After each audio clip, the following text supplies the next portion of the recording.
I go to the post office quite a lot.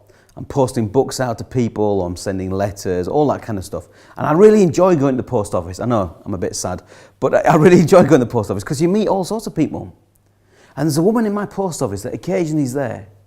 And she's always very friendly, and she walks in, she's saying hello to everyone. Hiya, how are you? How's it going? There's always a queue, so everyone's chatting to each other. How are you doing? Oh, nice to see you. And then she goes and buys about 10 lottery tickets. She's obviously very addicted to lottery tickets. So she's chatting away, and I saw her one day. She said, oh, can I have 10 of those? And the person behind the counter pulling all these lottery tickets off. And all of a sudden, she turned from this friendly woman into like Gollum off Lord of the Rings. And she ran into the corner like, my precious. And she's like scribbling away on these lottery tickets. And I could see it in her eyes. She was hoping that something would happen that would change her life. She was hoping that something might happen. And I saw her win £10. Fantastic. I thought, there she's won £10. But of course, she'd already spent like £20 already. So I'm not very good at maths, but I know that that's not a good return on the day. So occasionally she wins, but she never makes her money back. And if you imagine if she's spending £20 or £30 a day on lottery tickets, that's a pretty serious problem. You see, buying a lottery ticket is not a career choice. And what I'm telling you now is something that I wish I didn't have to say. It's something which has become really unfashionable. And it's that you have to work hard. If you want to get anywhere, you have to work hard. Now, I know if you're anything like me and you're in education, you've probably been told that 1,000 times. But it's true. You have to work hard. If you want to be successful in education, you simply cannot do nothing because you won't last very long. If you stop handing your stuff in, eventually you're going to get kicked out.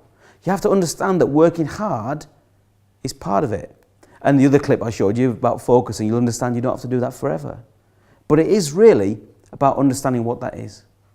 In the London 2012 Olympics, I was really excited. The Olympics really kind of gripped the nation, and I was really excited, and all these things, brilliant things were happening. And I suddenly started, I'm going to try and find out a little bit more about that.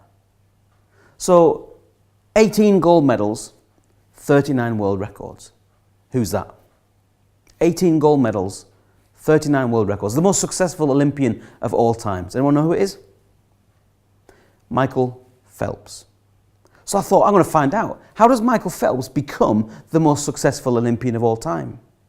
And so I found a few interviews with him, and I did some research. I looked at it, because that's what you do. It's always good. Like my friend Dave says, it's always good to look into people, not to look up to them, but to look into them to understand them.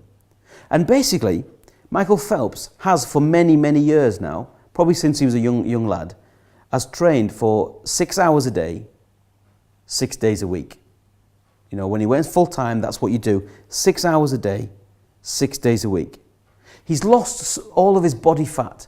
When he's at the peak of his career, he has so little body fat that when he's doing pull-ups and when he's working in the gym, he wears a weight vest with extra weight on it, so he has resistance when he's training. Now, when I'm in the gym and I'm trying to do a chin-up or a pull-up or something, I don't need a weight vest, do you know what I mean? I've got a little bit of ballast, right? So I don't need that. But he has lost and trained and worked so hard that he's lost his body fat. He also swims at least 50 miles a week. If any of you do any swimming, you'll understand that is a long way. 50 miles a week. He's so bored doing that he has like a waterproof iPhone, he's got special waterproof headphones, because he just needs to listen to music or an audiobook as he goes up and down the pool, because it's so boring. But you've got to put the work in if you want to do that.